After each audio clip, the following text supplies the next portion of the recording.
사실은 저도 이 노래를 전혀 모릅니다. 불러본 적도 없고.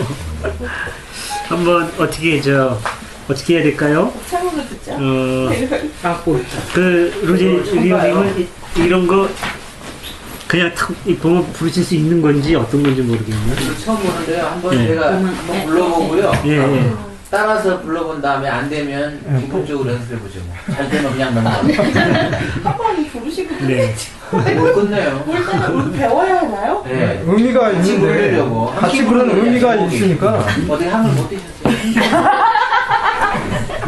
오늘은 재밌겠다. 지난주에 되게 재밌었어요. 목사님 시고 우리 배꼽샷 그러세요? 하이라이트는 가신 다음에 가신 다음에 잘하셨죠. 우리 아직 배꼽을 잡았어야 되겠다. 말리지 말아요. 알려드린 것 같아요.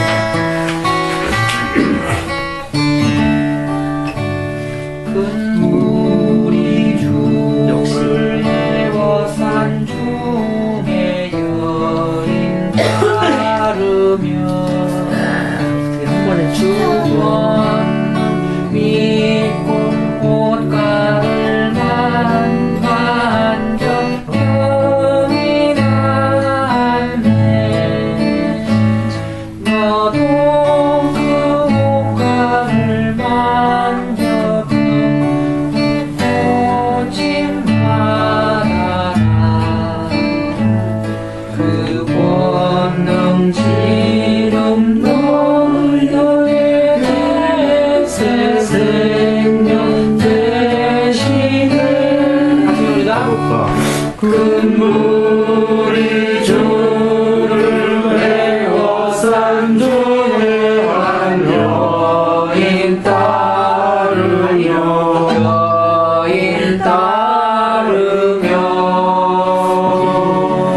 여인 따 하면 되나요? 여인 따르며 주원은 믿고 가를 만져도 만져고 병이 났네. 너도 그 옷가를 만져 병고침 받아라. 그 권능 지금 너에게 새 생명 되시네. 그 여인 떨며 무릎을 꿇고 주 앞에 하는 말 주님의 권능 이적이 되어나게 깨끗합니다. 너도 그 옷가를 만져 병고침 받아라. 그 권능 지금 너에게 새 생명 되시네. 주 돌아보며 하시는 말씀 너 안심하여라. 내 믿음 너를 나게 했으니 곧 평안하여라. 너도 그 옷가를 만져 병고침 받아라. 그 권능 지금 너에게 새 생명 되시네.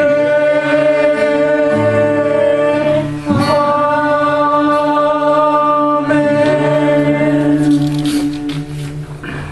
괜찮네요. 불러보니까. 알기 있으니까 더 좋아요. 예. 물론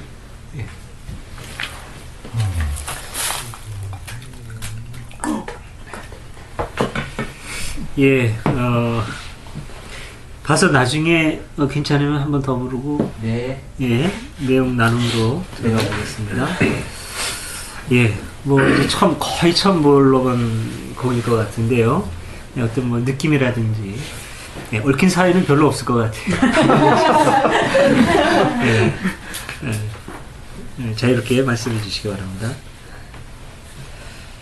오페라 지저스 크라이스트 슈퍼스타에 네, 나오는 그 I don't know how to love him이라는 노래가 이 내용하고 똑같아요. 네, 네.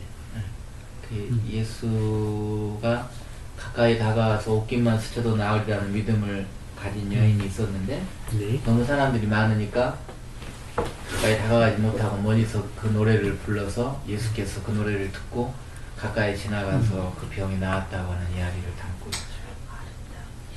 네, 그게 똑같은 이야기입니다. 그것도 노래? 그렇죠? 뮤지컬. 뮤지컬? 예, 네. 예, Jesus Christ Superstar. 예, 예, 유명한 곡입니다. 이게 같은 내용의 노래. 뮤지컬 지저스 크라이스트에 나오는 네, 네. 노래? 네, I don't know how to love 네. you. how to love. I don't know how to love him. 이따 끝나고 노는 시간에 원하시면 한번 들려드리겠습니다. 네. 우리 서류를 너무 막 이렇게 굉장히 영혼까지 하셔 하니까 제가 기가 죽었는데 저는 이 찬양을 부르면서 무슨 생각을 했냐면 여기에 있는 찬양이 우리의 지금의 현재의 상황이다. 너도 그 옷가를 병 고침 받아라. 그 옷가라는 여기서 찬양이라고 얘기를 할 수가 있고요. 우리가 지금 다 모르는 찬양을 했잖아요. 네. 그런데 정식이 선생님이라고 그러세요? 네, 김정식 선생님. 오빠라고 김정식 해주세요. 정식이 오빠가 선창을 하면서 기타를 치니까 그 누구도 참을 할 수는 없었지만 선창을 했기 때문에 우리가 이 찬양을 완곡을 했잖아요. 그러니까 저는 그거 같아요. 내가 할 수는 없지만 누군가가, 그러니까 그 누군가가 그 여인도 사실 이제 믿음으로 예수님한테 다가가고 싶었지만 두려웠잖아요. 근데 우리도 이 찬양할 때 두려웠지만 그렇다고 뭐 정식 오빠가 예수님은 아니지만 하나의 그 모델이 되어주셔서 우리가 이 찬양을 이렇게 배웠다는 것에 대해서 이 내용하고 좀 같지 않나 싶어서 죄송합니다. 엉뚱한 얘기였습니다. 죄송하고요. 전혀 엉뚱하지 않은 것 같아요. 네, 엉뚱하지 않고 그게 의미가 있다고 생각이 됩니다. 지금 노래 부를 때는 예수님이 아니. 그거 교만해져서 안 돼. 정식 오빠 교만해서 안 돼. 큰일 나. 예, 또 느끼신 점, 부르시면서 느끼신 점이 있을 것 같아요.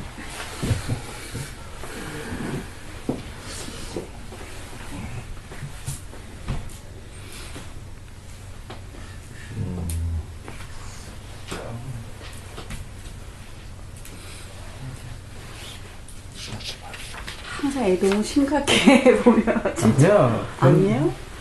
별다르게 뭐. 나는 거침없이 하이킥인거든요. 아마도 본문을 미리 공부하고 오신 분이 없는 듯 합니다. 예, 이게 그 본문하고 직결되는 찬송가거든요. 그러니까 왜 이렇게 모르는 곡을 용감하게 선택했는가 하면 아마 제가 이 곡이 본문하고 어느 정도 연계된 익숙한 곡이 있으면 그걸 골랐을 거예요. 근데 본문하고 익숙한 곡이 별로 없는데 이 노래는 잘 안 부르는 노래지만 본문하고 직결될 뿐만 아니라 본문을 너무 자세하게 그대로 담아내고 있거든요. 그래서 모름에도 불구하고 우리가 못 부르면 뭐 그냥 뭐까지 거 부르지 말고 내용만 갖고 나누지 뭐 하는 생각으로 이거를 선택을 했었어요. 근데 마침 로제리오님 발음도 안 됐다. 로제리오님이 계셔서 같이 부를 수 있게 됐습니다. 예. 그러니까 이제 여기서 뭐 지금 뭐 별 느낌이 없으시면은 본문으로 들어가면 돼요. 본문에 그대로 있으니까. 예, 본문에 가서 이제 하기로 하겠습니다. 자, 그러면 주님 가르쳐 주신 기도 함께 드립니다.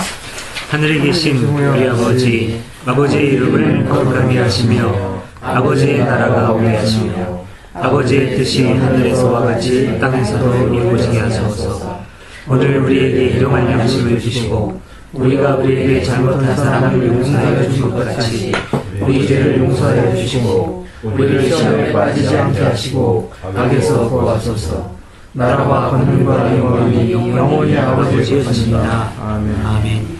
예, 오늘 복음서 연구 30번째 시간이네요. 벌써 병자를 고치는 내용.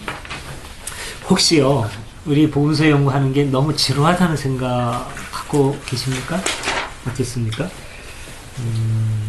우리가 이제 처음에 제가 이 복음서 연구 시작할 때는 더 오래 하려고 그랬어요. 더 길게 한 4, 5년으로 잡았거든요.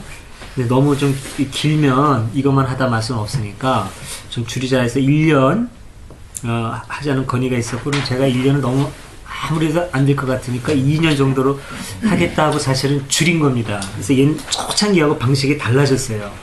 초창기에는 마태, 마가, 누가, 요한 이 사복음서만 비교할 뿐만 아니라 성경 자체를 또 비교했어요. 개혁성경, 공동번역, 새번역, 거기에다가 이제 영어 성경 하나까지, CEB라고, 그렇게까지 이제 했었는데, 그걸 이제 바꿔가지고 진도를 빨리 나가는데도 제가 보니까 한 3분의 1 정도 겨우 나간 것 같아요. 그래서 2년이 아니라 3년 걸릴 것 같아요. 내년 말 정도까지 걸릴 것 같은데, 그럼에도 불구하고 전 이거를 끝까지 마치고 싶어요. 왜냐하면 이렇게 복음서를 쭉 대조해 가면서 복음서를 전반적으로 공부한 경력 있는 교회가 아마 전 세계적으로 거의 아마 드물 겁니다. 우리가 지금 만만치 않은 시도를 지금 하고 있는 거고, 저도 전에 해본 적이 없어요. 마음만 늘 있었지 또 감히 못했고, 교회에서 이런 방식을 허용을 안 해요.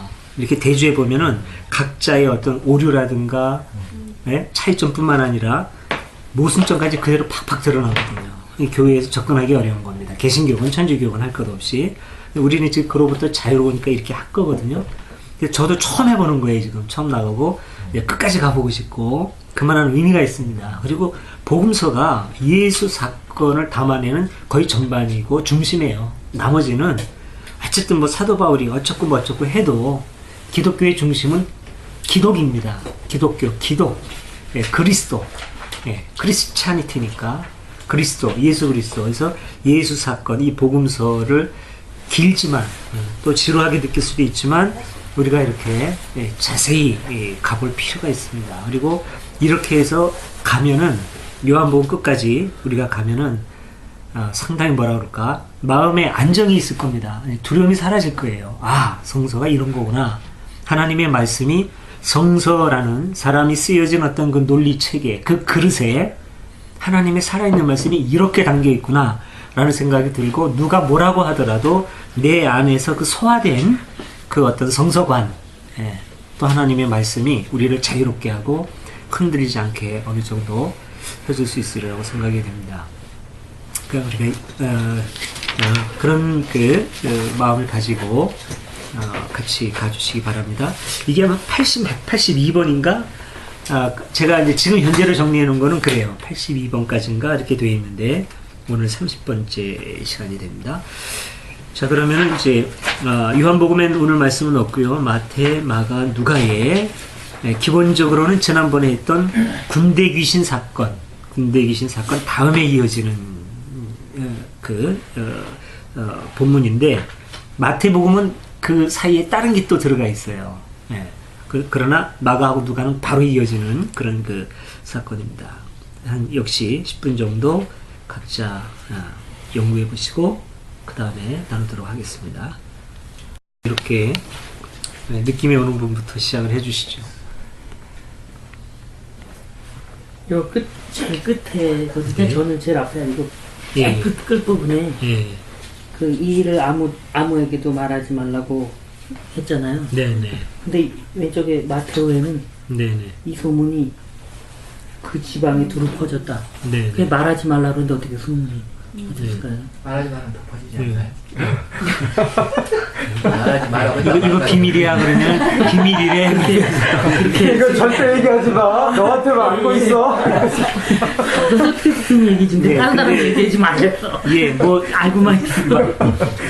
너만 알고 있어. 너만 알고 있어. 그렇게 얘기했어. 나 계속 늘어나는. 근데 이제 그거 봐도 왜 아무에게도 알리지 말라고 단단했습니다. 했을까 생각이 그것도 궁금해요. 그게 의미가 있을 것 같아요. 그렇죠. 제 생각에는 이 표현을 이렇게 했지만은 이 일이 예수님이 원래 의도하는 다른 그 어떤 예수 운동하고는 별 연관이 없는 건데 이 기적으로 인해 가지고 혹시 그 예수 운동이 왜곡되지 않을까 그런 뜻을 알리지 말라 이런 걱정이 돼서 알리지 말라는 말씀을 네네. 여러 차례 하시는 것 같아요. 네네. 그 전 기적에서도 보면. 네. 그렇죠. 몇 번이었죠 이게? 예, 어떤 기적에 대해서 특히 병을 고쳐주는 기적에 대해서 네가 앞으로 다음부터 조심하고 사람들한테 알리지 말라라든가 대제사장에 가서 보이고 그 같은 그 알리지 말라는 얘기는 자주 나오죠. 근데 왜 그럴까? 그 제가 의도를 알아요. 네. 말씀해 주시죠. 큰일 났다. 보기만 있어요.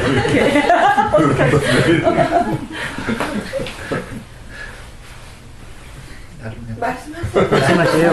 나는 카메라를 내 쪽으로 오게 하려고 그런 거예요.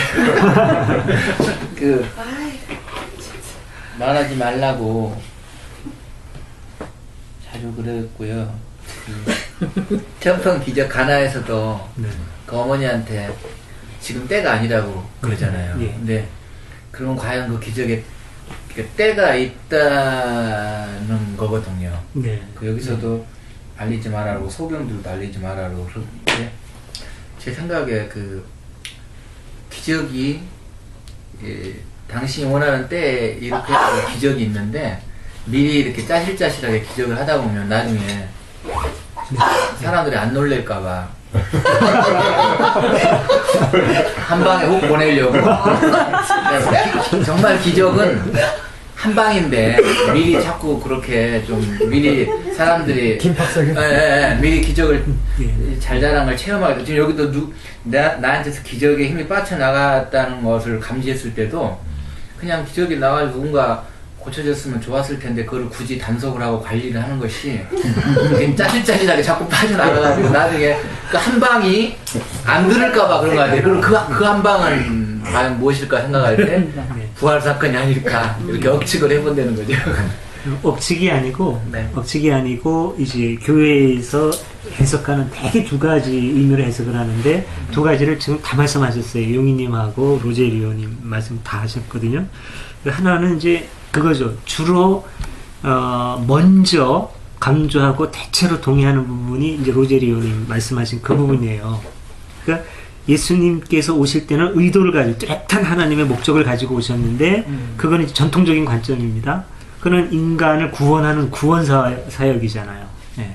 우리를 구원하러 오셨는데 그 구원의 정점은 십자가와 부활인데 예.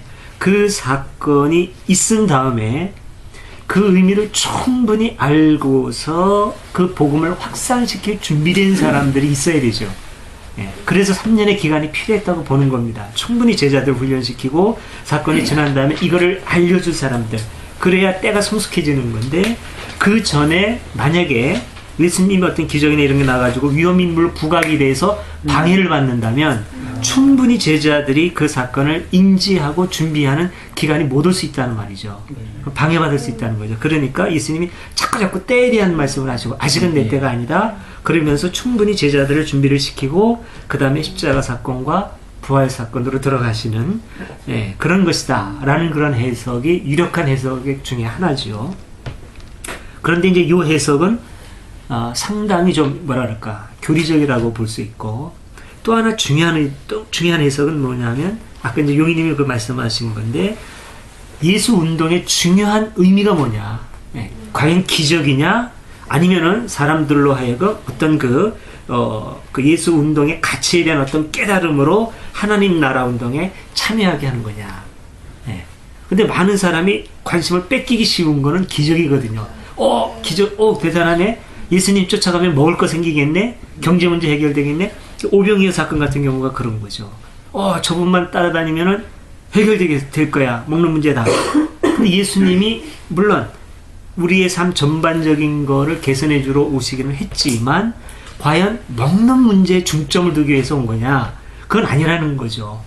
그 이면에 그것도 포함하지만 그 이전에 전반적인 어떤 인간 해방 운동, 특히 눌린 사람들, 가난한 자, 병든 자, 포로된 자를 자유케 하는 그런 어떤 그 해방운동, 기득권에 저항하면서 아주 공평한 옛날에 그 예언자로부터 꿈꿔왔던 이사야가 꾸었던 그런 꿈, 예, 아모스, 호세가 꾸었던 그 평등의 세계, 정의로운 세계 구현, 이 운동을 하기 위한 건데 사람들이 그러려면 자기 희생도 필요하고 참여도 필요하고 그런데 그게 아니라 저분만 쫓아다니면 돼. 먹을 거 다 해결되겠어. 이렇게 되면은 이거는 이제 그 뜻이 와해될 수가 있는 거죠. 그러니까 예수님이 자꾸 이게 중심이 아니다. 이게 중심이 아니다. 네가 당장 필요하니까 고쳐주긴 하지만 이게 중심이 아니다. 다른 사람한테 얘기하지 마라. 이쪽으로 흘러가게 하지 마라. 그런 의도일 것이다. 라고 이제 해석을 하는 거죠. 다 좋은 그런 그 해석. 그런데 만약에 그 두 가지 정말로 저자의 의도가 아니면은 그 저자를 통해서 나타나는 기록한 주체들의 의도, 뭐라 그럴까요? 그런 어떤 그 교회에서 어떤 공동체에서 이 복음서를 예를 들어서 이제 그 여러 사람의 뜻에 의해서 작성된다. 마르코나 누가나 마가가 그랬을 때 그들의 의도, 기록자의 의도도 그거였을까? 라고 하는 건 또 별도로 생각해 볼 수 있는 그런 점이죠. 그 두 가지는 다 아주 좋고 숭고한 뜻으로 해석하지만 그거냐 아니면은 다른 의도가 있느냐는 또 이제 생각해 볼 수 있는 그런 부분이 되겠습니다. 지난주에는 이방 세계였잖아요. 네네. 10개 도시 뭐 이렇게. 데카폴리스에서. 그랬다가 다시 네. 돌아온 거잖아요. 네. 예. 그 지난번에 그 메타포라고 말씀하셨잖아요. 군대가 아니라 로마. 네. 이렇게 묵시문학 이렇게 비슷하게 해가지고 말할 수 없는 거를 말하려고 하니까 그들이 알지 못하는 유대인들만 알 수 있는 그런 방법으로 이렇게 말씀하셨는데 다시 유대 세계로 왔단 말이죠. 지금 이게 이야기 줄거리가 순서상 물론 순서가 뭐 이렇게 이게 그대로 역사적 사건이랑 그렇게 일치한다고 볼 수 없지만 저는 이렇게 보면서 저는 솔직히 이해가 안 되는 거예요. 이게. 정말 이해 안 돼요. 이게 왜냐면 초자연적인 사건인데 이거는 저는 안 믿으니까 저 같은 경우는. 근데 왜 이게 초자연 사건이면서도 지난주처럼 메타포인 걸로 이렇게 실마리가 주어져야 되는데 여기서는 제가 봐서 실마리가 없어요.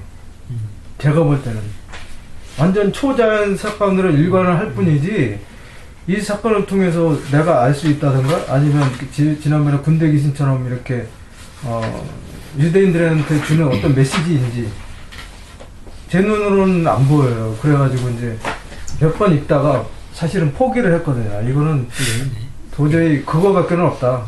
예수님이 신적인 존재로 이렇게 인정받기 위해서 공동체에서 이렇게 한 것일 수밖에 없다. 그러니까 더 이상 뭐 얘기할 게 없는 것 같다. 저는 그렇게 생각이 들었어요. 전체적인 그죠?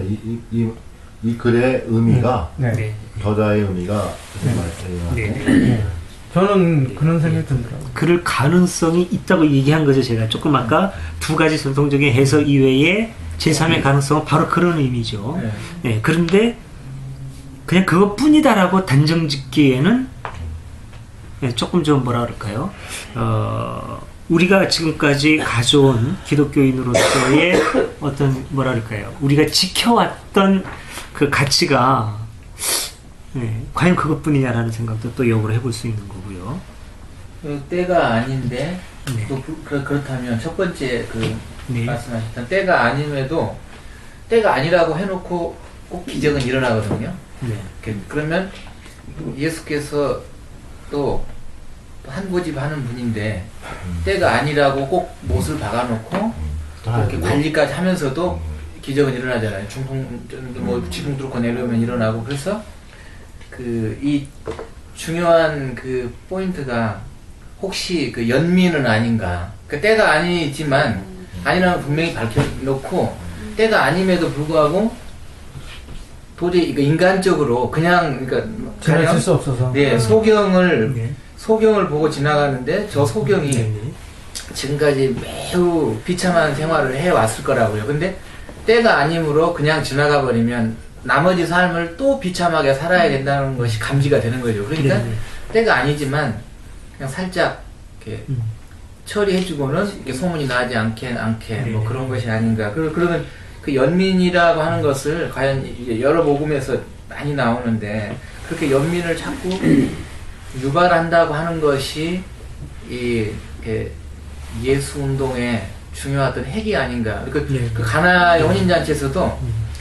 그 예수 어머니가 그렇게 얘기했을 때 처음에 어머니는 왜 남의 일에 자꾸 나서 상관하느냐, 저건 남의 일이지 않느냐, 또 두 번째는 또 때가 아니지 않느냐. 그러고도 이것을 보통 아들하고 어머니, 이제 제가 이렇게 그 복음을 가나의 혼인잔치를 들여다본 것인데, 그런 사이에 정말 그런 일이 있었다면 자취집에서 보통 엄마들이 어떻게 할 것인가 이렇게 얘기했는데, 엄마 왜 넘일이 나서요? 그러면 약간 엄마가 좀 위축이 되죠. 그래도 어머니도 굽히지 않고 또 예수에게 또 한 번 요구했을 때 지금 때가 아니잖아요.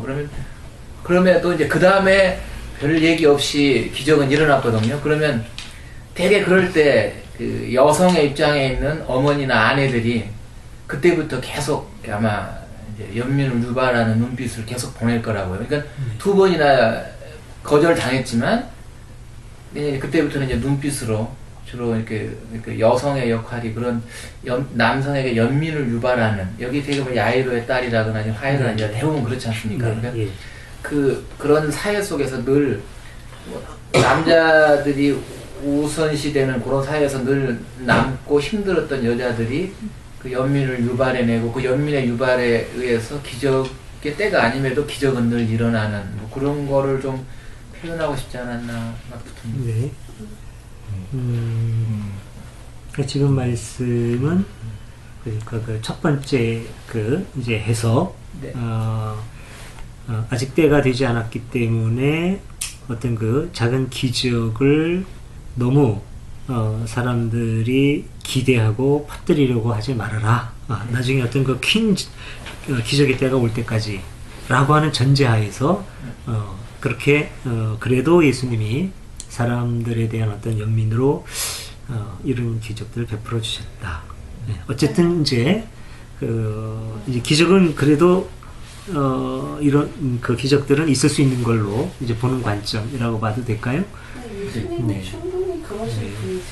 네네. 제가 볼 때 예수님이라면 기적을 일으켰다라는 거는 조금 제 입장은 그걸 가정하기 어렵고요. 네네. 그런 것은 어디서나 일어날 수 있다는 거죠. 네. 주로 이 대사장에서 오는 건데요.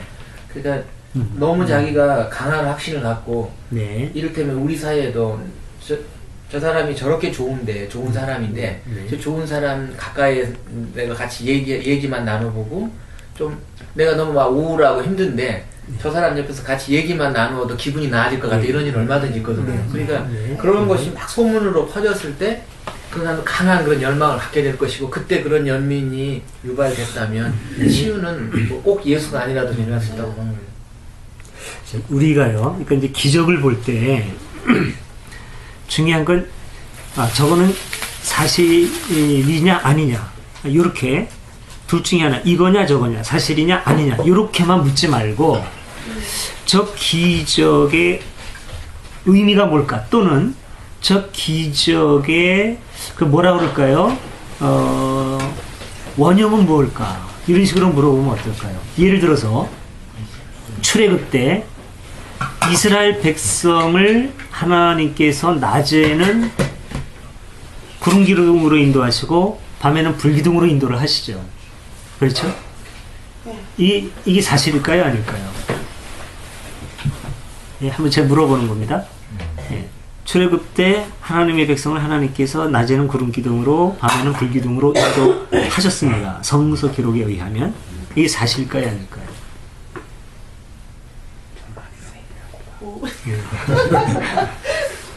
그 40년 동안 그렇게 불기둥으로 인도했다는 건 사실이 아니고 그것에 이제 뭐 숨겨진 의미가 있겠죠.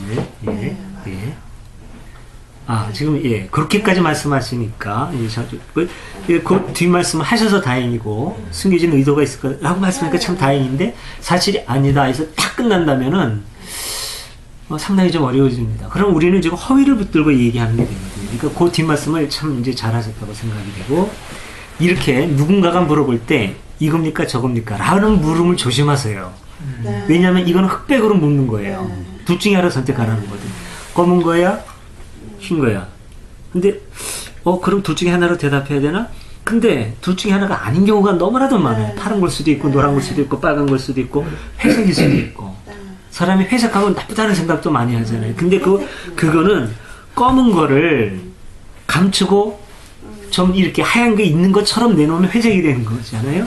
하얀 거를 갖다 검은 것처럼 감추고 내놓을 때 회색이 되는 거죠. 그러니까 검은 거라든가 흰 것의 정체성을 속이고 타협하려고 할 때 나타내는 색이 회색이고 그걸 비난하는 것이 처음부터 회색의 가치는 인정을 해줘야 된다고 봅니다. 이거는 특히나 어떤 그 진보든 보수든 어느 쪽에 그냥 확 속하기를 좋아하는 사람들이 참 생각해볼 문제라고 봅니다. 저는 우리 한국 사회 같은 데서 원래 회색은 회색이라고 주장을 할 수밖에 없고 회색의 가치를 인정을 해줘야 돼요.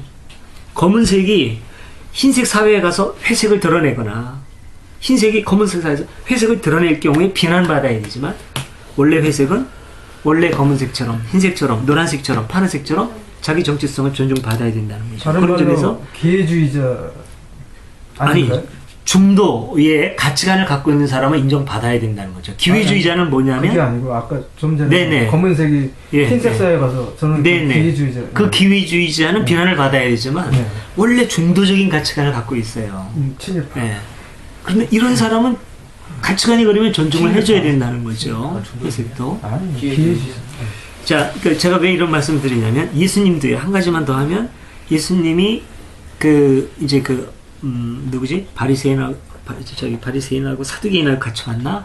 그래가지고 예수님을 공공에 빠뜨리려고 그 달란트 하나 가지고 와서 동전 갖고 카이사르의 초상이 있죠? 그거 갖고 와서 이거 갖고 와서 이 사람이 보여줬나? 예수님이 보여줬나? 이것도 복음서마다 달라질 수 있어요. 어느 복음서에서는 사람이 가지고 어떤 사람은 예수님이 그거를 물어볼 수도 있고 어쨌든 가이사에게 세금을 바치는 것이 옳습니까? 그럽니까? 바치리까 말리까? 이렇게 물어보거든요. 이거냐 저거냐 둘 중에 하나를 명확하게 대답해라 이거예요. 너 기회주의자처럼 하지 말고 명확하게 얘기해. 검은 거야 흰 거야. 근데 예수님이 뭐라고 빠져나가시냐면 카이사의 것은 카이사에게 바치고 하나님의 것은 하나님에게 바치고 이렇게 얘기하거든요. 예. 이거야 저거야 라고 묻는데 예수님은 이거 저거 다 여보세요? 이거 저거는 둘 중에 하나 선택할 문제가 아니야.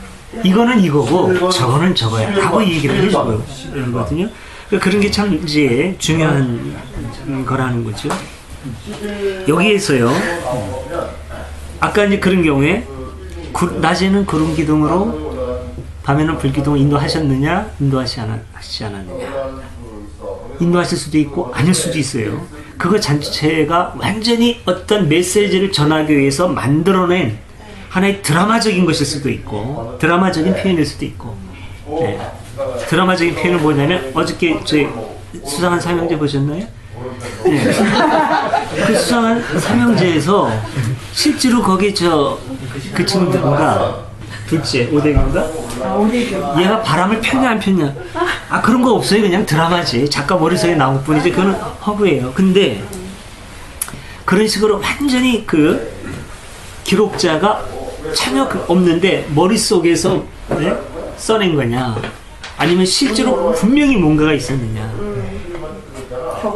분명히 뭔가가 있기는 어렵다. 왜냐하면 어떻게 불기든 그런 게 있을 수가 있다는 겁니다. 많은 학자들이 어떻게 추적하냐면 있었을 거다 진짜로. 예. 우선 불기둥이라고 하는 건 뭐냐면 그때 당시에 있었던 지금 IT라든가 이런 데도 지진이 일어나고 화산 폭발하잖아요. 예. 폭발하면은 그냥 빨간 물이 불기둥처럼 막 그냥 올라오는 거예요. 이거 불기둥. 이런 거 보는 사람은 신기하죠. 이거는 일상적인 게 아니에요. 어느 누구도 그런 일을 할 수는 없어요. 하나님이 하실 수밖에 없는 거예요. 이거는 그때 당시 사람 우리는 과학적인 사고로 보니까 그렇지 그건 하나님이 일으키신 사건일 수밖에 없는 거예요. 예.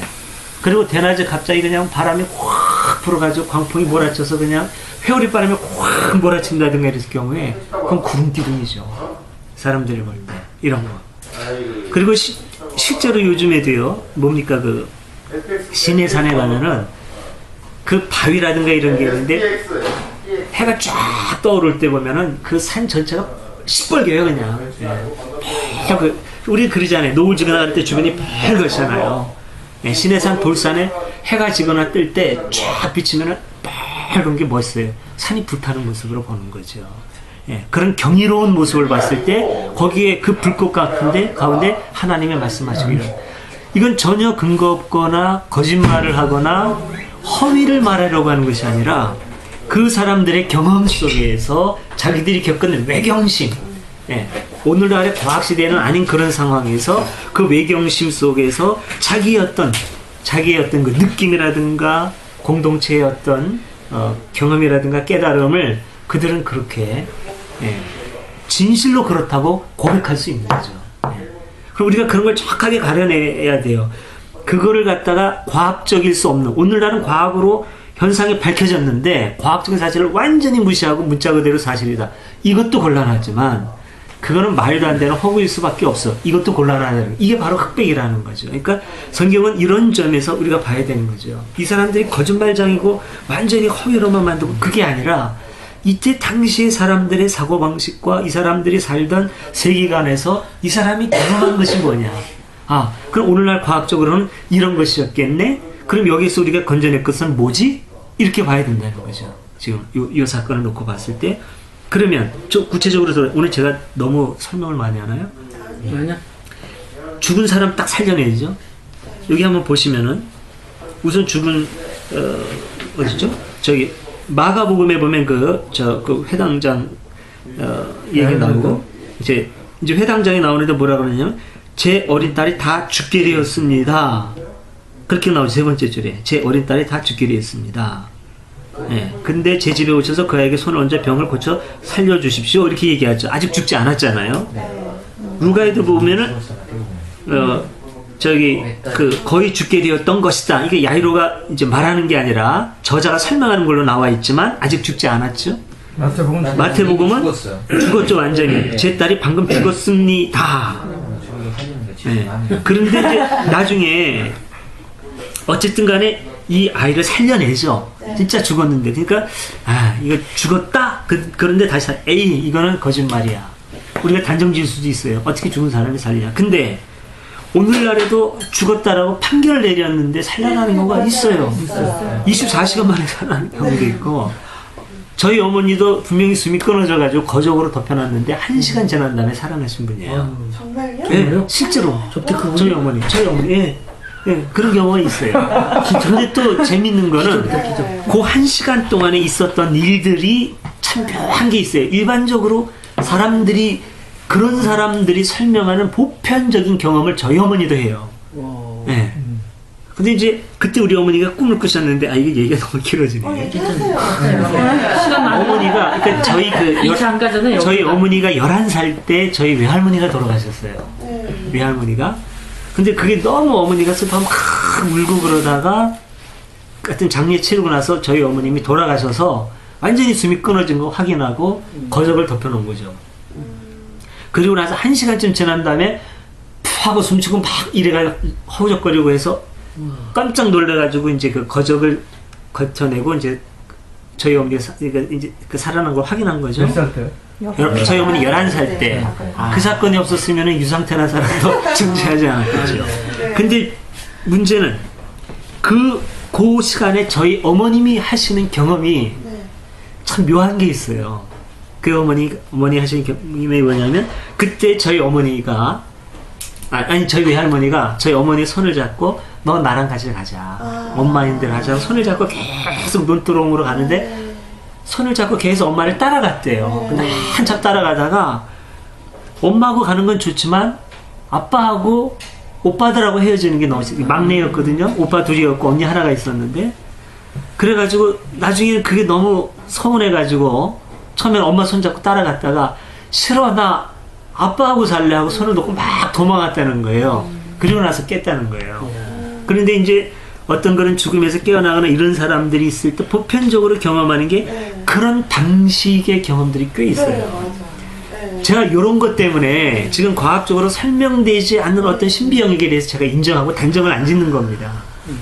이런 식의 묘한 경험은 저도 몇 번 한 적이 있어요. 개인적으로. 나중에 그 기회 되면 또 얘기하기로 하고. 그러니까 오늘날에도 과학으로 설명이 안 되는 부분이 반드시 비과학은 아닐 수 있습니다. 과학으로 설명 안 되는 부분이 비과학이 많지만 90%가 비과학이라면 10%는 초과학일 수도 있어요.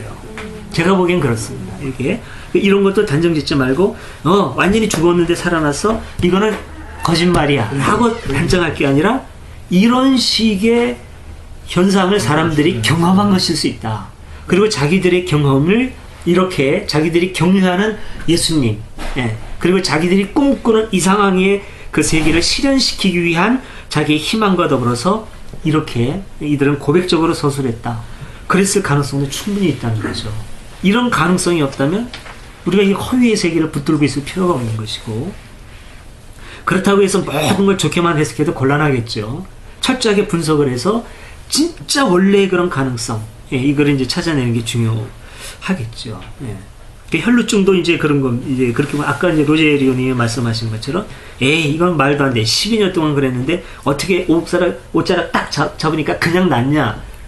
그렇게만 볼 것이 아니라 어쨌든 그런 현상이 있었는데 어떤 예수 사건 속에 합류해서 이 사람의 어떤 그런 삶의 깨달음이 있고 어떤 고민이나 이런 문제가 해결이 되면서 함께 어떤 병적인 현상도 낫는다든지 여러 가능성이 있을 수가 있겠죠.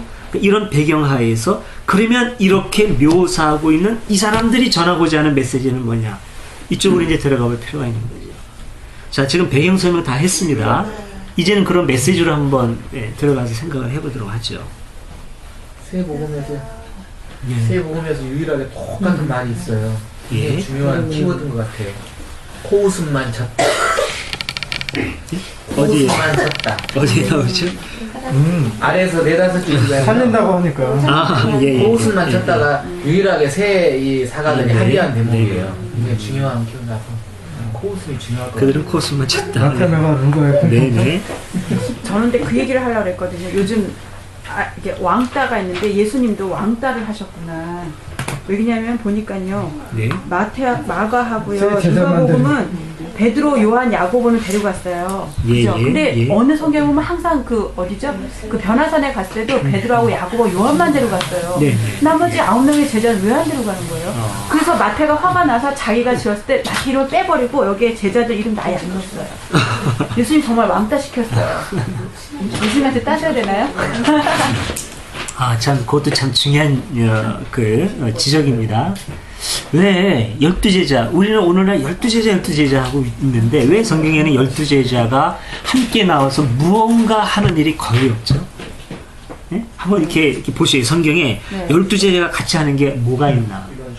베드로, 야고보, 요한은 자주 나와요. 변화산 얘기도 그렇고, 여기도 그렇고, 베드로, 야고보, 요한 이렇게 나오는데, 저기, 어디죠? 겟세마네 동산에도 3제자 데리고 가죠. 이 사람들이에요. 그럼 왜 그러냐 말이죠. 예수님이 편애하신 거냐. 12제자가 아니었을 가능성이 아니 근데 성경 보면 12제자 이름이 거기 나오잖아요. 성경에 나오죠. 숫자를 좋아하니까 12. 성경에 나오면은 절대 객관의 사실일까요? 그것도 이제 오늘 우리가 이제 성경을 본 것처럼 또 이제 생각해 볼 필요가 있거든요. 여기 커질라고. 근데 하여튼 유대인들은 12이라는 숫자를 되게 좋아해요. 엄청 좋아해요. 그죠? 근데 하나님 수가 7이라고 저는 배웠거든요. 네. 네. 그렇죠. 럭키 세븐이에요. 근데 왜 7이 하나님의 저 그렇게 배웠어요. 그래가지고 외람된 얘기지만 저희가 어른들이 교회를 안 다니 나중에 믿으셨잖아요. 그래서 제사를 지내면 홀수를 놔요. 뭐 두부도 그렇고 저는 근데 저는 거기다 7개를 딱 넣고 십자가를 그리거든요. 아니 그 7이 하나님의 숫자인가는 맞아요. 유대인도 그렇게 생각해요. 근데 이제 왜 7을 하나님의 숫자로 생각했느냐. 완전 수라고 그래가지고 왜라고 했는데 그렇게 얘기하면 안 되지. 그래? 난 아니 뭐 그것도 이제 설명은 되는데요. 이제 우선 7 이전에 이 사람들이 생각하는 숫자 철학의 기본이 있어요. 그래요? 3하고 4. 3은 하나님의 수고, 4는 사람의 수거든요, 이 사람들이. 그러니까 3하고 4를 더한 7은 완전수가 되는 거고. 네. 그리고 7이 아닌데, 7에 가장 가까운 숫자는 뭔가요? 7에 못 미치면서 가장 가까운 6이죠. 그러니까 6은 하나님이 결코 아니면서 하나님처럼 위장하거나 주장하는 사악한 수예요. 그래서 6이 사탄의 수죠. 그러면 하나님의 수인 3하고 사람의 수인 4를 곱하면 어떻게 되나요? 더하면 7이라는 완전수가 됐는데 곱하면 12가 되죠. 네. 이 12는 하나님이 사람과 더불어서 어떤 일을 행할 때 상당한 의미를 갖는 수예요. 그러니까 이스라엘의 지파도 12지파죠. 네. 예수님의 제자도 12지죠. 나중에 한 명이 자살하니까 기어코 한 명 뽑아가지고 보충시켜 놓죠. 네. 자, 그럼 그 중요한 숫자인데 이 숫자, 이게 상징적인 숫자가 있어서 이 사람들은 의미에 중점을 둬가지고 그 의미 있는 숫자를 자꾸 생각하고 말하고 나누는 것인가, 아니면은 의미보다는 사건 자체가 그렇다고 우리가 받아들여야 될 것인가를 생각해 볼 필요가 있는 거죠. 예. 자, 조금 더 다시 얘기하면 이런 숫자가 굉장히 많아요. 4는 사람의 수라고 그랬죠. 유대인들은 강조할 때 10을 곱해요. 그럼 4에다가 10을 곱하면 40이 되는데, 이 40은 사람이 어떤 일을 할 때 충분히 준비하고 실행해서 거의 그 일을 성취하거나 완성한다는 의미를 갖고 있어요. 그러니까 광야에서 충분히 하나님의 백성으로 훈련받을 때 40년 하죠? 금식 40일이죠. 네. 40이 또 있어요. 또 있는데. 다윗이 통치한 기간이 몇 년인가요? 그렇게 말씀하시니까 40년 같아요. 딱 40년으로 나옵니다. 사울은 모세도 계속 40년. 그렇죠. 맞아요. 네. 사울도 딱 40년 통치하고 솔로몬도 딱 40년 통치했다고 성서에 기록돼 있어요. 아, 사울도 40년이요? 네. 과연 그럴까요? 근데 이제 솔로몬 이후에 그 다음에는 성서에 보면은 어디에 어떤 사건이 기록되어 있지 아니하냐 이런 식으로 나와요. 기록의 시대로 들어가는 거죠. 그때는 40년이 아니라 개월수까지 나와요. 누구는 몇 개월 며칠 동안 통치하였더라. 남한국 어느 왕조 시대에 북왕족의 누가 쿠데타로 왕이 돼서 몇 년 동안 통치하였더라. 이렇게 나와요. 네. 그런데 사울, 다윗, 솔로몬은 꼭 40년씩 통치했겠느냐? 이거는 아니면 기록 이전의 시기에 이 사람들이 의미를 두는 것으로 충분히 다윗이나 솔로몬이나 하나님이 정하신 기간 동안 왕노를 제대로 했다라는 의미로 40년이라고 했겠느냐는 거죠. 이런 거예요. 그리고 아까 이제 먹타님이 말씀하신 모세가 120년 살죠? 이것도 전에 다 말씀드린 거예요. 그렇지만 다시 해야 됩니다. 왜냐하면 잊어버리니까. 그러니까 한 얘기 또 하는 거 싫어하지 마세요. 한 얘기 또 하는 거는 왜 잊어버리니까 우리는. 네. 한 얘기를 자꾸 되새기고 그때마다 확인하고 하는 거 중요합니다. 모세가 40년 탁탁 끊어져서 120년 사는 걸로 성경에 나옵니다. 처음 40년은 이집트 왕궁에서, 예. 그 다음 40년은 미디안 광야에서, 그 다음 40년은 영도자로서. 저자는 중요한 의미를 두고 있는 거예요. 40년은 충분한 시간이에요. 이집트 왕궁에서 세상의 어떤 그 학문이라든가 그런 과정을 충분히 받고, 그러나 그것만 가지고 되는 게 아니다. 이 하나님의 일이 광야에서 하나님과 씨름하고, 예, 어떤 그 여러 가지 뭐 공부라든가 이것이 아니라 충분히 마음으로 영으로 하나님과 교제하는 시간이 필요하다. 하나님의 사람이 되려면. 그리고 나서 40년 동안 온전히 40년이니까 충분히 맡은 소명을 감당해 놨다. 이게 120년에 대한 고백일 겁니다. 실제로 120년을 살았을까? 오늘날에도 120년까지 사는 사람은 극히 드뭅니다. 예. 그 아마 이렇게 했고, 그 40년은 실제 40년보다는 보통 한 세대 20년이나 25년으로 보잖아요.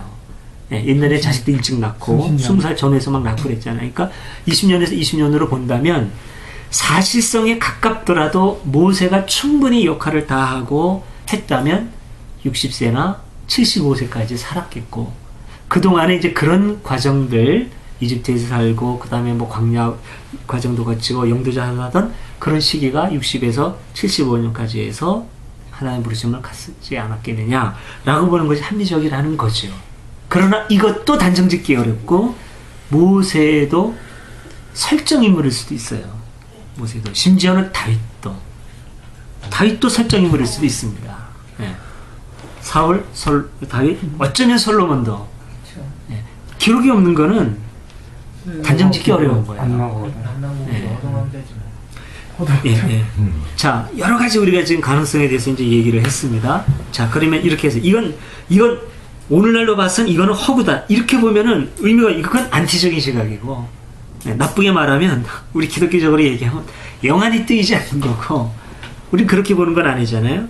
문자 그대로 요거다라고 하는 것도 그것도 무대포 신앙이고, 자 이런 과정에서 어떤 의미가 있겠느냐, 이 그 저자의 의도, 공동체의 의도는 뭐냐라고 하는 거죠.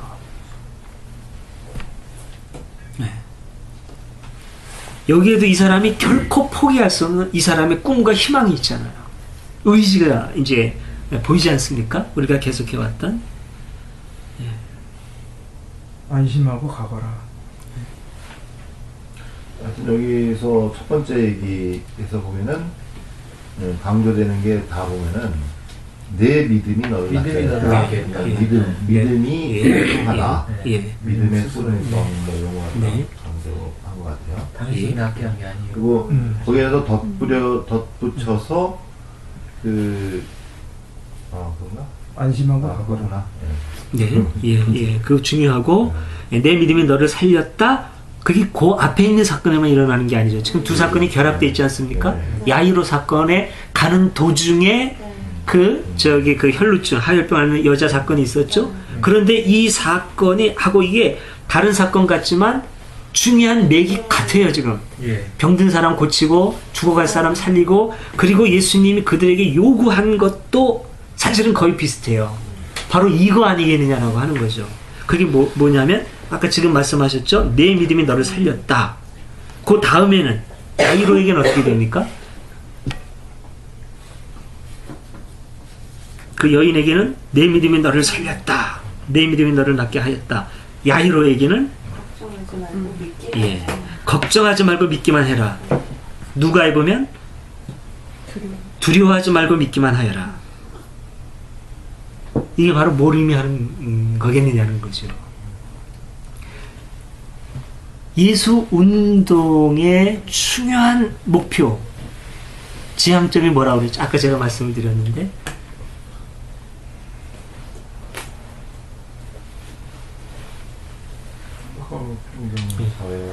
하나님 나라 운동에 참여. 네네. 해방. 눌린 자가 잘게 되고, 눈먼 자가 눈을 뜨게 되고, 어떤 정의롭고, 그리고 그 회복이 되고,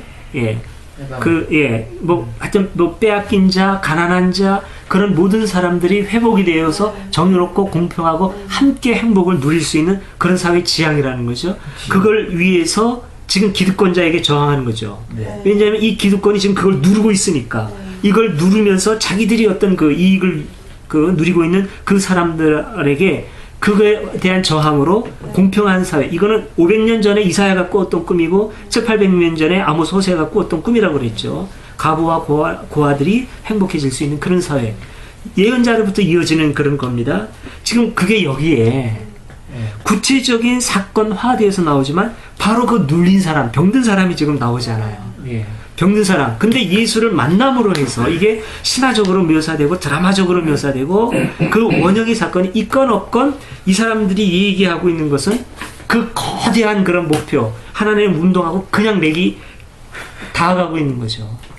예수 주위에, 우리 주위에 이렇게 아픈 사람이 있다, 눌린 사람이 있다. 이거 누가 해결해 줄 수 있느냐? 이거 참 우리의 현실 가지고는 이거 해결되지 않는 거다. 근데 예수 만나면서 이게 지금 해결돼 가고 있다는 거죠. 죽어가는 사람도 살리고, 극한 병에 걸려있는 사람도 살리고, 이렇게 되어 있는 거죠. 이게 아주 구체적으로 사회대학 저항, 공정한 사회를 핍박하는 정의사회 물러가라, 이렇게 나오지는 않아요. 오늘날처럼. 그건 아니에요. 그러나 이렇게 아까 또 소피스님도 얘기하고 하는 것처럼 여러 가지 메타포적으로, 때로는 병든 사람을 고치거나 이런 것으로 여러 가지 각도에서 나오는 거죠. 이게 초대교회 아니면 공동체 이 사람들의 중요한 신념이고 의도라고 하는 거죠. 어쩌면 내 조직을 키우고자 하는 어떤 의도와 욕심 가지고 어린 시각으로 엉뚱하게 그게 나타날 수도 있어요, 성경에. 그러나 기본적으로 이 사람이 꾸고 있는 꿈은 바로 그 하나님의 나라라는 거죠. 여기에 예수 운동에 중요한 이유가 있다는 거예요. 이거는 어느 누구도 못 건드리는 거고, 말씀드린 것처럼 구약에서부터, 예언자 운동에서부터 흘러오르는 예수 운동에서 정점에 이르는 중요한 운동이라는 거죠. 예수 운동, 하느님 나라 운동.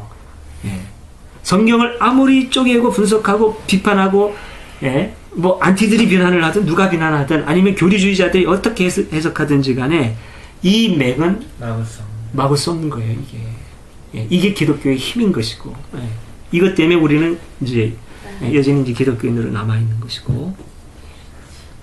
개신교회에도 매주 이를테면 복음이 정해져 있나요? 그러니까 대한민국 모든 개신교회에서 오늘은 다 똑같은 복음이 없어요. 네, 그렇지는 않고요. 이제 그 천주교하고 좀 다른 거죠. 근데 이제 교단별로 참조할 수 있게 제시는 해요. 네, 예수교 장로의 통합측, 그런 통합측 교회에서 어떨 때는 어떤 복음을 보고 어떤 게 보고, 그리고 구체적으로 매주 사용할 수 있도록 안내서도 만들어내요. 해마다. 네, 네. 그래서 그거를 참조할 수도 있어요. 그런데 그냥 무시하고 제멋대로 해도 전혀 타치를 안 받아요. 가톨릭은 가해, 나해, 다해 그래갖고요. 네. 3년을 토울로 예. 그 오늘 말하는 그 독서하고 복음은 전 세계가 다 똑같이 읽는 거예요. 네.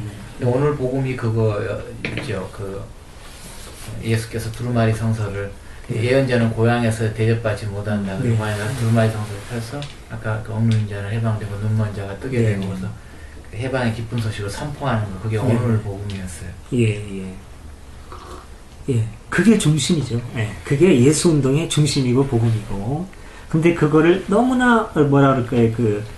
우리가 하는 말로 영적으로 해석을 하고 비현실적으로 해석을 해가지고, 예, 그냥 미래로 도피하는 신앙으로 가지면 문제가 되는 거고, 그렇게 예수 운동은, 예수 신앙은 비현실적으로 미래로 도망가는 신앙은 분명히 아니었다는 거죠. 오히려 너무나 현실적인 복음이었고, 참여적인 이렇게 성격이었다.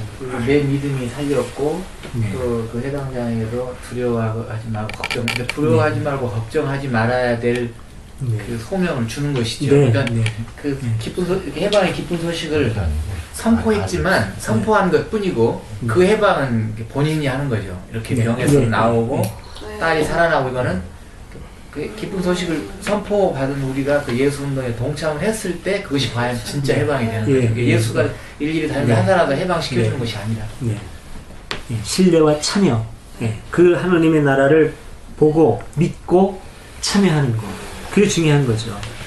믿기만 하고 참여. 그러니까 믿음이 너를 살렸다, 어떤 믿음이 된다라고 했을 때 그 믿음을 우리는 자꾸 어떤 뭐라 그럴까요? 그 행위와 분리된 어떤 믿음, 그 다음에 뭐 어떤 세상과 분리돼 가지고 저 미래의 어떤 우리 노력은 하나도 없이 하나님이 거저 주시는 거에 대한 어떤 뭐 수용 이렇게 생각하는데, 그것이 아니라 그 공정한 하나님의 나라가 반드시 온다고 하는 그 믿음을 가지고 아무리 현실이 우리를 어렵게 만들어도 그래도 정의롭고 공평한 그 하나님의 나라에 대한 믿음을 가지고 참여해야 된다는 거죠. 굉장히 지금 교리 기독교하고 뭐 근본주의 기독교가 큰 착하고 있는 부분이 그 부분 같아요.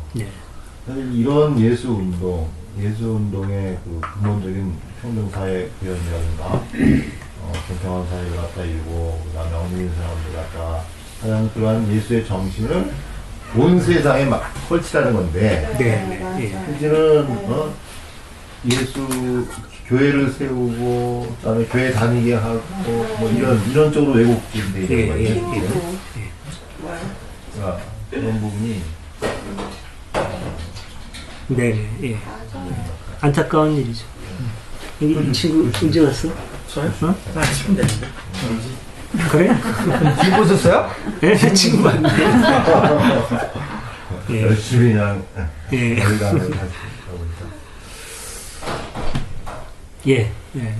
그렇습니다.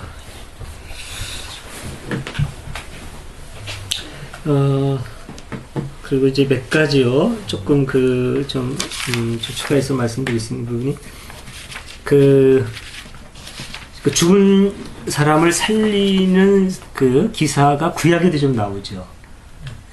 구약에도 나옵니다. 어디에 어떻게 나오죠? 이 소녀를 살리는 것 같이.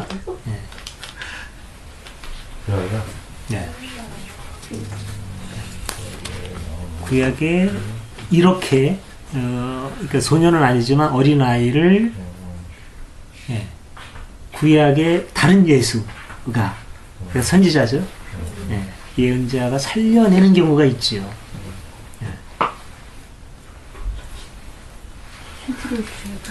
엘리야가 누구 어느 가부요? 어느 성에 무슨 성에? 사렙다 수가성. 사르밧 과부의 아들. 저도 사실 다 기억 못해요. 미리 다 적어놓고 아는 척하는 거죠. 그리고 엘리사가 또 수넴 여인의 아들을 살리고. 근데 이런 거 보면은요. 어쩌면은 저자는 지금 계속해서 이렇게 해서 예수를 구약의 사람들이 기대하고 또 사람들이 기대는 위대한 사람들하고 계속 맞춰가지고 그 성취자로서 예수를 부각시키는 거예요. 너희들이 지금 누굴 기다리고 있지? 메시아를 기다려. 그 일을 지금 예수님이 하신 거예요. 와서 참여해. 맹목적으로 기대하고 기다리고 그렇게 있다고 해서 저절로 되는 거 아니야. 그 일을 이렇게 완성하고 뚜렷하게 삶으로 보여준 분 여기 계셔. 이리 와. 라고 하는 거죠, 지금. 그게 나중에는 예수의 탄생 시점까지 가는 겁니다. 모세가 태어났을 때 애굽의 장자들을 다 죽이잖아요. 어쨌든 간에 사실이건 아니면은 다른 의도를 가지고 한 신화적인 기록이건 간에 그런 기사가 있단 말이죠. 그러니까 사람들이 그 위대한 모세를 쳐다보고 이제 있는 거죠. 계속 모세를 기다리고 그런 식의 시련을 기대하는 한 영원히 꿈이었어라가 되는 거예요. 그때 이제 예수 사건을 가지고 이 사람들이 해석하는 거죠. 그 모세, 예수에서 지금 다 실현된 거야. 이 얘기를 하고 싶은 거죠, 사실은. 그러면서 예수에게 그 사건을 따가지고 관심을 가졌던 모세를 향한 시각을 예수에게 돌리는 겁니다. 예수님이 태어나셨을 때 누굽니까? 그 헤롯이 그 2살의 어린애를 다 죽여. 그래가지고 이제 가는 걸로 한 거죠. 실제로 그렇게 2살 어린아이를 싹 다 죽일 수도 없거니와 그러면 그 로마사에 반드시 기록이 됩니다. 근데 그런 기록 없거든요. 그러니까 그거는 라기보다는 이 사람들의 기록 방식, 서술 방식이라는 거죠. 비슷한 예수에게로 눈을 돌려라. 비슷한 것도 없어요? 예? 비슷한 것도 없어요. 그런 기록 100명을 죽였다든지 뭐. 그러니까 뭐 아니 그런 사건이야 근데 그 있겠지요. 2살 아들이라는 게 의미가 있는 게 뭐냐면 산의 아이니까. 그리고 나이가 어리다는 거에 초점을 맞춰서 무조건 거기 중에 예수가 있을 수 있으니까 죽으라는 거. 그러니까 성경에 그렇게 나오지요. 근데 정말로 그렇게 헤롯이 싹 다 죽였겠느냐? 로마사에 나온다는 거지. 그렇다면 로마사에 나온다는 거예요. 그리고 헤롯이 그렇게 무대뽀가 아니에요.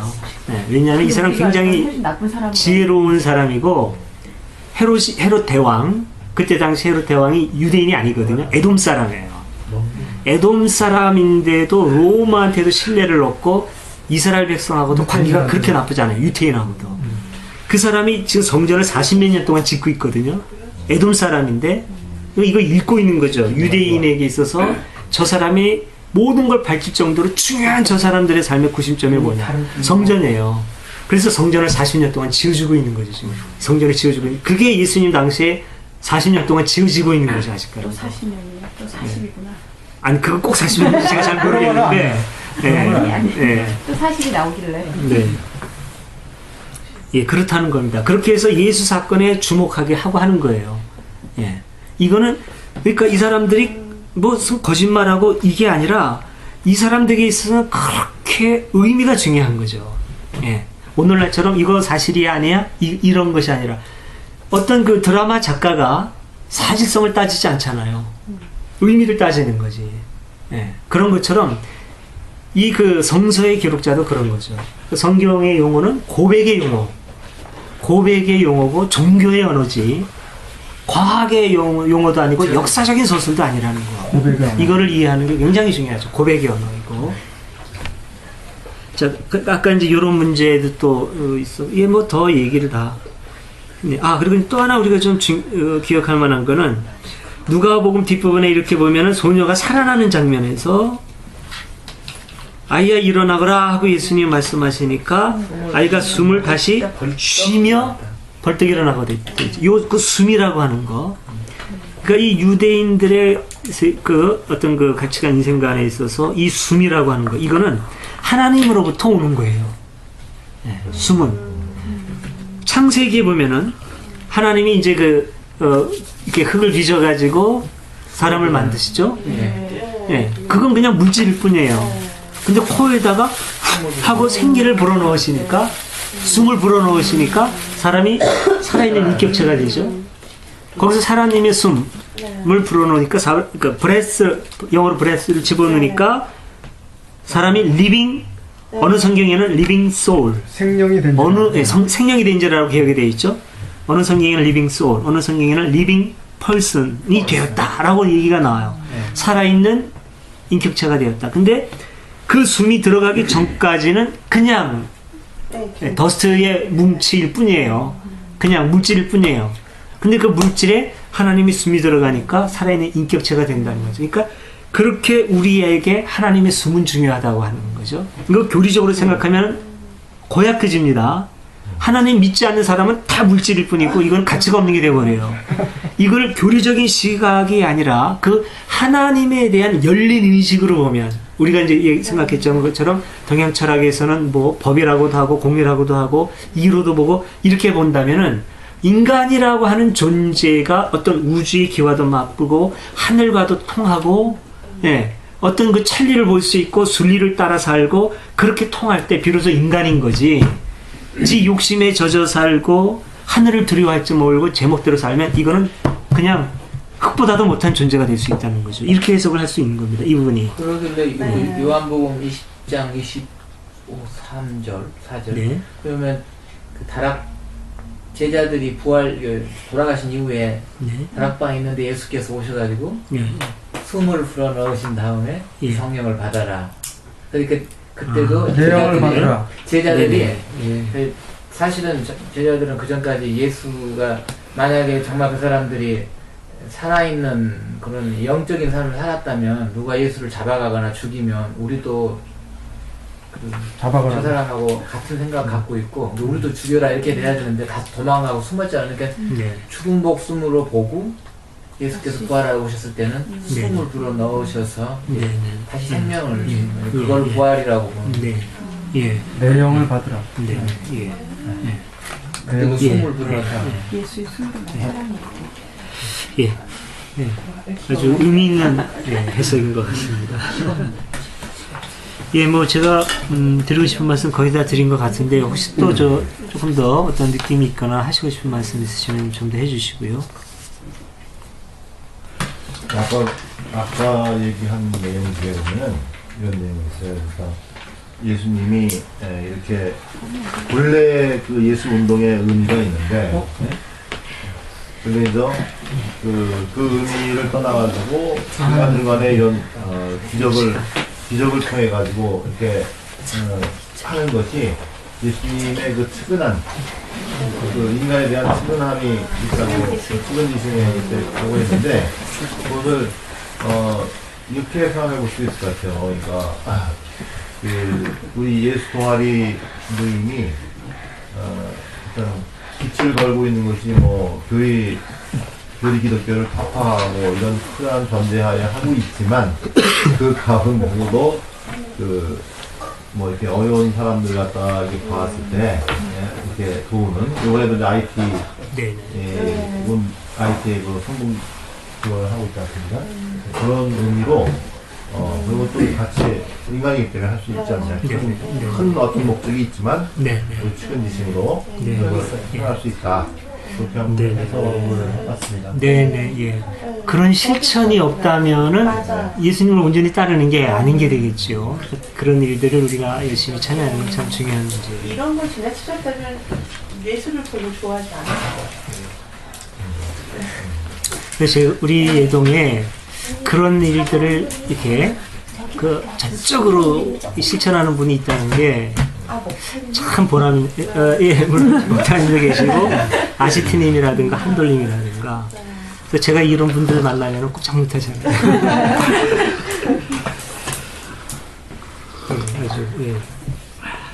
예동의 예수님.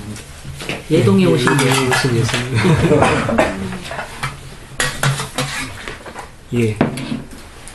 어떻게 할까요? 이제 정리할까요? 예. 자, 그러면 이렇게 오늘 봉사 연구 정리하고요. 네, 공동축도 같이 하겠습니다.